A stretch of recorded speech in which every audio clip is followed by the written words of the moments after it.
Welcome back, everyone, to our playthrough of the career mode here in NASCAR Heat 2. So as we prepare for Phoenix, which is the final race in the round of 8, before we get there, let's go ahead and sort of take stock in where we are so far in the season. Phoenix is the next to last race on the schedule, of course, coming right before the finale for the season in Homestead. We're already guaranteed a spot in Homestead. Let's go ahead and back our way out and take a look at the playoff grid. You can see the green advanced right next to our name, indicating that we have won a race in this round and are guaranteed, therefore, a spot in Homestead. So we're great there. If you look at the points, we're also great there because we not only have that victory, but we have a second place finish at Texas to go along with it, which was our most recent video. Now let's look at sort of what is going on for the remainder of the top 4. Elliott Sadler, William Byron, and Justin Allgaier, all teammates of ours at Junior Motorsports, are in the top 4 right now.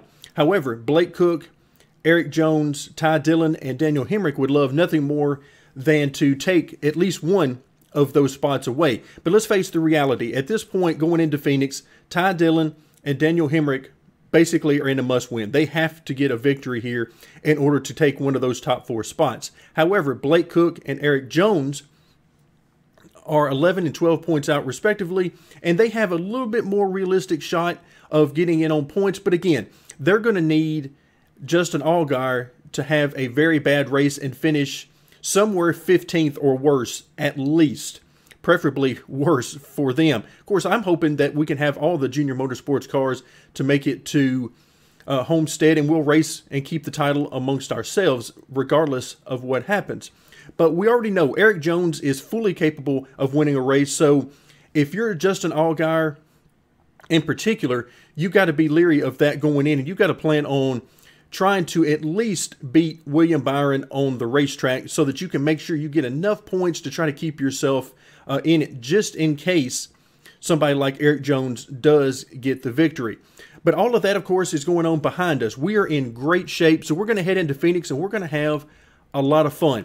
Let's take one last look at the rival section. You can see it's chilled out a little bit over the last few races. Ross Chastain and Daniel Suarez are now the only 2 that are even neutral to us. The rest are friendly. So any fears that we might have had at the very beginning whenever this game was released about being able to get too many rivals too quickly from one incidental bump or one wreck or anything like that have pretty much been squashed for me. I think the rivalry system, I've basically forgotten about it because it hasn't had a whole lot to do with our races. We've had a few people get to neutral here and there, but that's about it. We haven't had a single rival since we've been doing this career mode in the trucks and now into Xfinity. So overall, it's been sort of a non-issue for me to this point. We'll see how it is going on as we move on into Cup. But so far, so good with that. Take a brief look at our stats. You can see, starting out with the Camping World, 31 races, 13 wins, which is way too many, in my opinion, to be at all realistic. Although there's pretty much any driver out there would love to have that. And then if we move over to Xfinity, 39 races, 11 wins. Again, still way too many in my book, but it kind of is what it is. We've had 28 top 10 finishes in 39 races. That is amazing. And then even more amazing to me than that is 21 top 5 finishes. So a little bit over half the time that we race, we finish in the top 5, which is kind of hard for me to believe given our science project and some of the finishes that we've had. But obviously we've had a whole lot more top 5 finishes than we have anything else. And then we don't worry too much about the Monster Energy race schedule right now because we've only had 8 races there. We did have the one victory, and that was coming at Watkins Glen. But so far, so good there. 8 races, 5 top 10s, and once again, about half of our races end up in a top 5 for us. So a very nice trend if you're looking at it more realistically. These are great numbers to have, but in terms of the game, not so much. This is where, whenever you hear me talk about I wish the game were more difficult, because what I'm talking about is this type of stuff. In real life, if a guy has 2 or 3 wins in a season, he's had a good season. Now, obviously, somebody usually dominates each season, and we'll get like Martin Truex did this season, and he's had multiple wins. I mean, he's had What did he have, 6 or 7 wins over the course of the season? I forget exactly how many it was. So that's a lot of wins, but that's only one person, and that generally only happens to one person per team, and generally only once or twice during that person's career in general. So what I would like to see is the AI be more difficult. We need them to be faster. We need them to run better laps. Some of this crazy stuff we see the AI do from time to time, mostly because they're all jumbled up together, that needs to be ironed out. These guys need to be able to run close to 2 or 3 other cars without just losing their mind. We also have seen in many occasions on the dog legs of the 1.5 miles, they don't know how to run the dog legs. They're dart back and forth all over the track, making it very hard to run side by side with them in this situations. So that type of stuff I would love to see ironed out for next year, because I doubt anything like that is going to happen now that we've gone far enough into this release that I doubt anything along those lines is going to happen. At this point, I think they're just focused on paint schemes and DLC. But for next year, if they could iron out the AI, and again, make them faster. We're at a point now where running the setup that we would like to run just isn't competitive. We can run away with these things, and most of the tracks we're at least a second a lap faster than these guys if we run a setup comparable to what we would prefer to run to get a lot of speed out of the car. So the science project is paramount for us at this point in enhancing the enjoyment of the series. Without it, there wouldn't be a whole lot of enjoyment, and definitely not for me. And I'm guessing you guys don't want to watch me run away with 10-second victories in 10 laps. So that's not fun. It's definitely not fun for me to race. Now let's take a quick look at where we are as far as the teams. Now, of course, we'll get a little bit more in depth with this after the season. But now, right now, we've got 7 teams that are interested in us from the Cup. We've got BK Racing, Go Fast Racing, Germain Racing. Then we move up into 4-star teams with Front Row and RCR.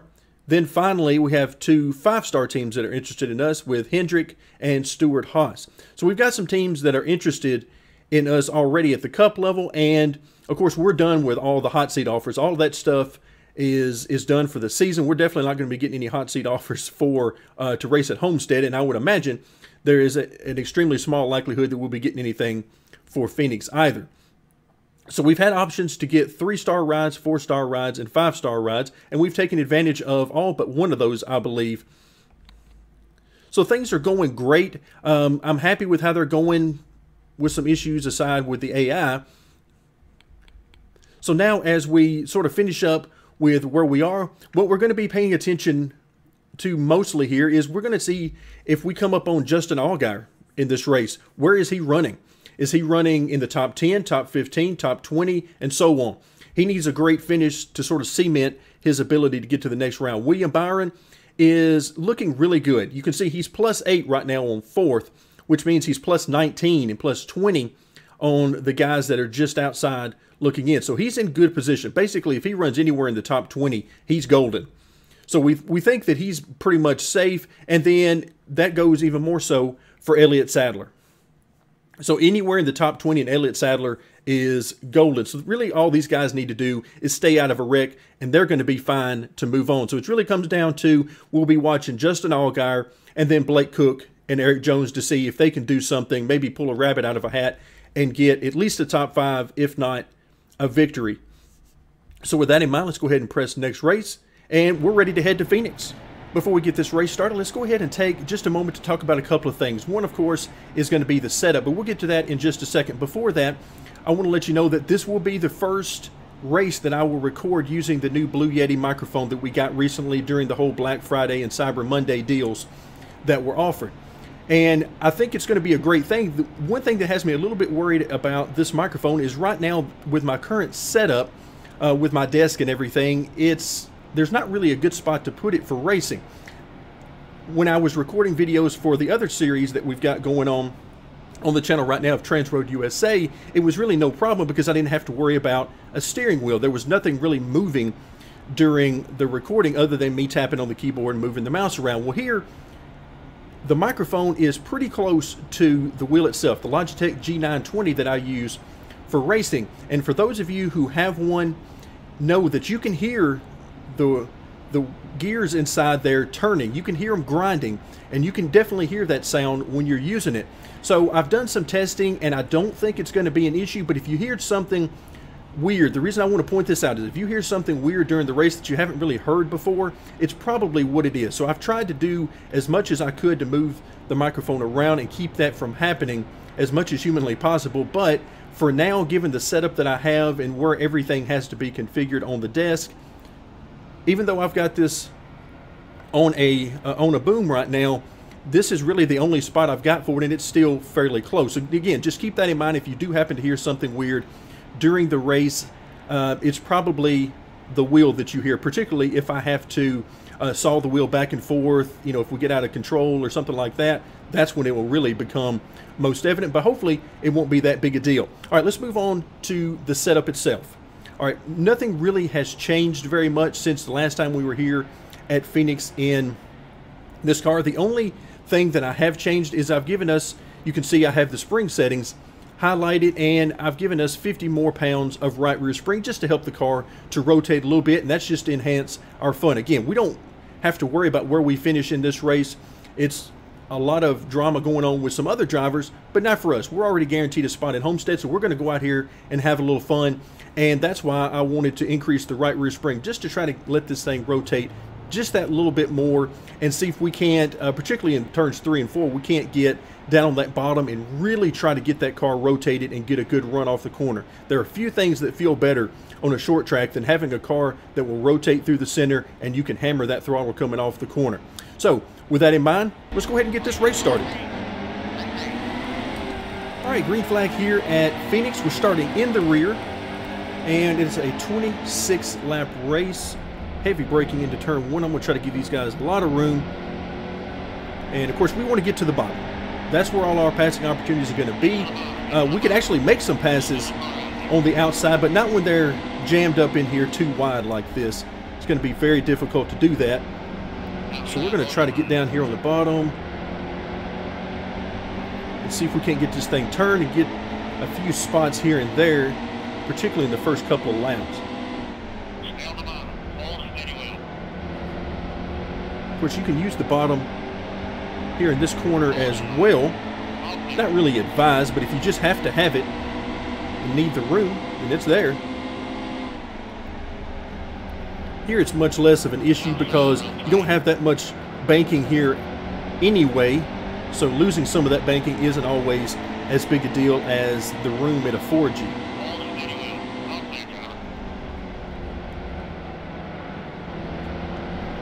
All right, so far so good. Start in the back, and now we're up to 27th. Ouch, somebody's just popping on us there.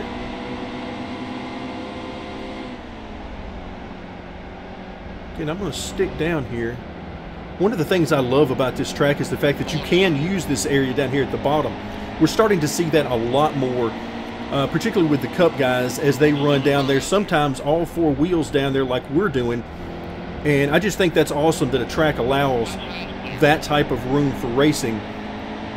Sort of out-of-the-box type thinking from guys. I think Kevin Harvick was actually the first guy I remember seeing actually do that on a regular basis. Oh, look out.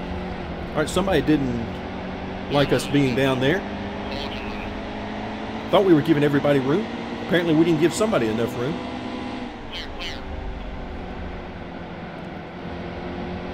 All right, so the car is still really tight right now. So I can't quite get it to do what I want it to do. In fact, it's a good bit away from being able to do the things I want it to do. So the best opportunity for me right now is to try to go into turn 3 and 4 really low.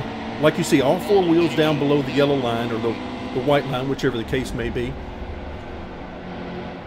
Ooh, look out. You can see I cannot get this thing to turn. Now they've managed to get underneath me, so now we're on the outside.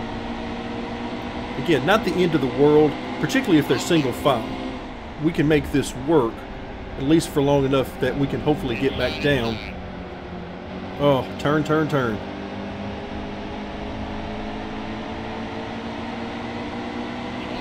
All right, I think there's somebody to our outside, but I really don't know. Our spotter isn't being very helpful to us. Okay, yeah, I can see the wheel down there.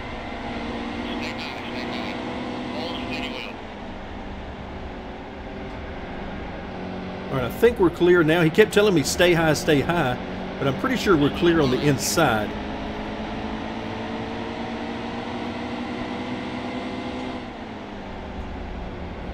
All right, the longer this race goes, the more these guys will sort of thin out a little bit.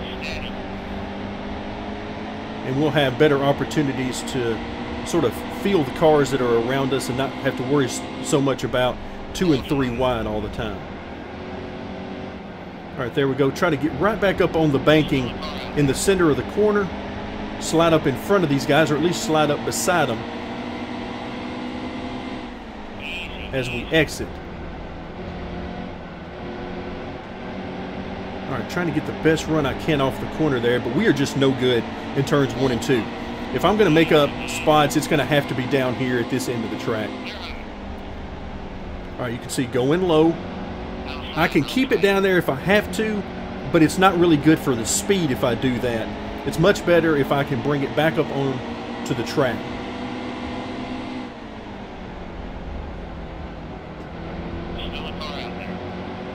There we go. This is one of our best runs off the corner. 98 kind of squeezing us down there, which again is exactly what he would want to do. Let's see if we can jump right back up here. Now, the 98 is still there. I think we can drag race him and beat him off though. Down the straightaway. Let's see what we got.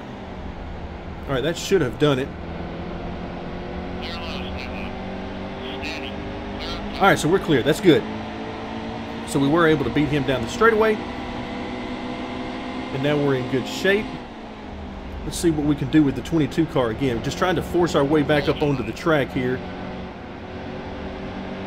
And then drag race him down the straightaway.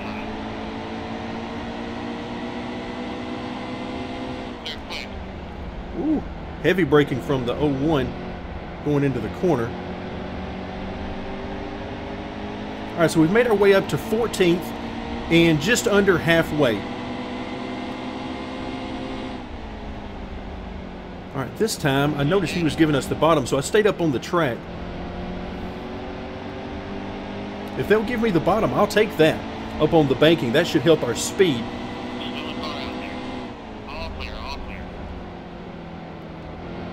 Oh, could not keep it down on that entry.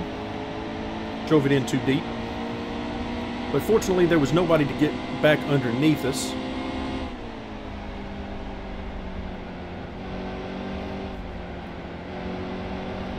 An extra about 100 pounds of right rear spring right now would be a beautiful thing.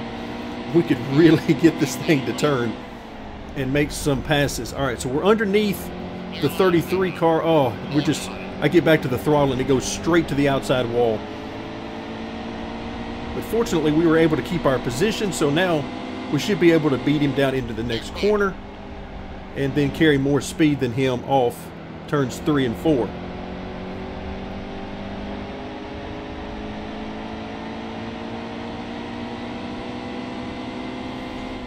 All right, now we're up to 12th.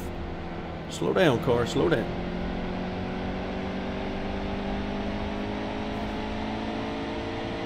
So you can see we're catching the front of the pack here. We're looking at the top 10 right in front of us. And not only just the top 10, but the majority of the top 10 are right here immediately in front of us. I notice William Byron in front of us.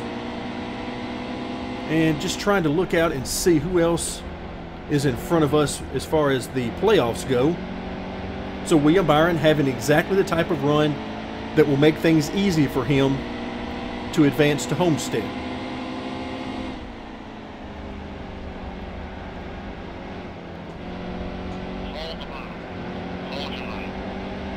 All right, see if we can keep position there. No, Suarez is doing great. He had a great run there. I think we're going to have nice position going down into turn 1 here. We do. Pretty good run off. You can see that's still not good enough for these guys, but if I can keep position on the inside, that will enable us to sort of dive down into turn 3 here and get what we want, which is a good position coming off the corner. All right, there's Daniel Hemrick, who's having a really good run. The problem is, oh, ouch, somebody got really hard into us there. And we're back up on the outside again. Yes, somebody tried to punt us going into turn 1 there.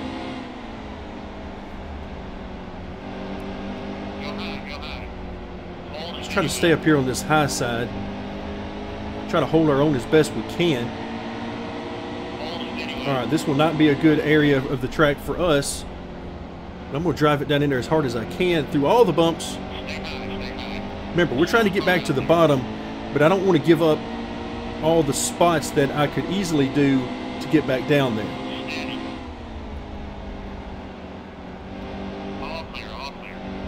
There we go. Sort of force our way back down to the bottom there. We had a good entry into turn 3, and that's key. If you can get in there good, better than the AI cars, then you've got a real shot at beating them through the center and off the corner. All right, so now it moves us up into the top 8. We're on lap 20. You can see William Byron there ahead of us.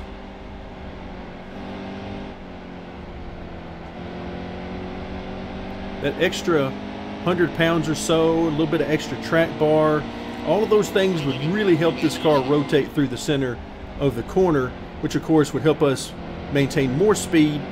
And anything we can do to maintain more speed through the center will generally equal more speed on exit. All right, Byron giving us the bottom on the entry. And we want to make sure we give him some room, because he is actually trying to get in on points. So the last thing we want to do is have a bunch of contact with him. And he seems to have the same sentiment, because he seems to be staying far away from us. He's giving us room. If we pass him, we pass him. But he is not interested in fighting with us right now. Let's try to come back up on the track. Still can't get the car to rotate good. Try to give him plenty of room there on the outside. Alright, got some position on Harvick, which he quickly takes back because he is really good in an entry to turn 1.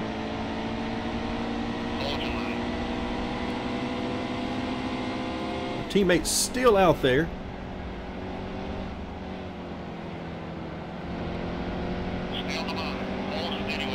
I also see Justin Allgaier out there in front of us. All right, so these guys are making it very hard for me to pass them, mostly because they're running good laps compared to what we can run with this setup. I can get there to the inside of Harvick, but I don't quite have the speed to make it stick so far. All right, that was, I basically had to make the car stop in the middle of 3 and 4 to get it to turn right there.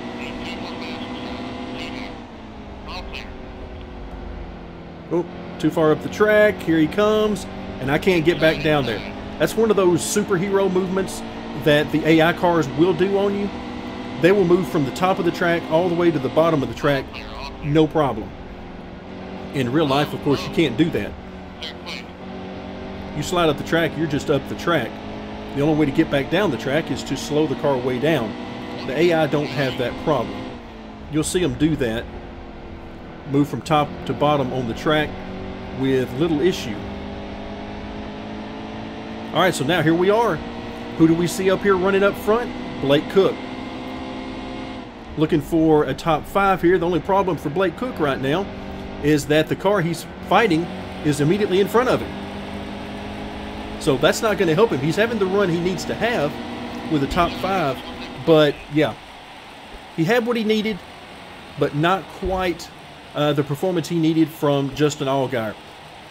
So, really, that turned out to be about what you would expect from this type of race. The guys that really needed good runs were all running up front. The cream of the crop definitely rises to the top. Ain't no doubt about that. So we come home 6th. In a very good race. I thoroughly enjoyed that race. Coming through the field like that was a lot of fun. And you can see who makes it in. Wow. Of course, I had no idea. We weren't running far enough toward the front to see who was leading. Let's let it roll back around. And there he is, Eric Jones. Finishes first. Justin Allgaier finishes third. All right, let's go ahead and wait a minute. We're going to get one of those ear-shattering cutscenes, aren't we? All right, here we go. Before we get to that, the playoff standings. So who loses out but Justin Allgaier? He had a great run for points, but not quite enough. He needed to be a few more spots in front of William Byron in order to make this thing happen. So Eric Jones, just as we thought he might, comes home with the victory. That's what you got to do to secure your spot for Homestead. Elliott Sadler and William Byron will round out the top 4, with Justin Allgaier and Blake Cook coming home 5th and 6th, with Ty Dillon and Daniel Hemrick just not having what it took to be competitive in this particular round. Wow, very nice. Now here comes the ear-shattering. All right, here it comes. I feel it. It's coming. Here we go. Finish the event. There we go. You advanced to the championship round. All right. I was ready for it this time. I had forgotten about it the last time. Unbelievable. Championship round. Good luck out there. Thank you very much, teammate. Elliott Sadler with some kind words for us. So now it all comes down to this. As we prepare for Homestead, Miami, there are 4 drivers left. Winner take all. There's no more worry about points. No more worry about championship points or bonus points or any of that stuff. Now it's all about winner take all. Whoever finished the highest is going to take home the trophy. So now the interesting thing is, what do we do with our setup? But we'll talk about that more in our next video. For now, thank you very much for joining me, and stay tuned for more of our playthrough of NASCAR Heat 2.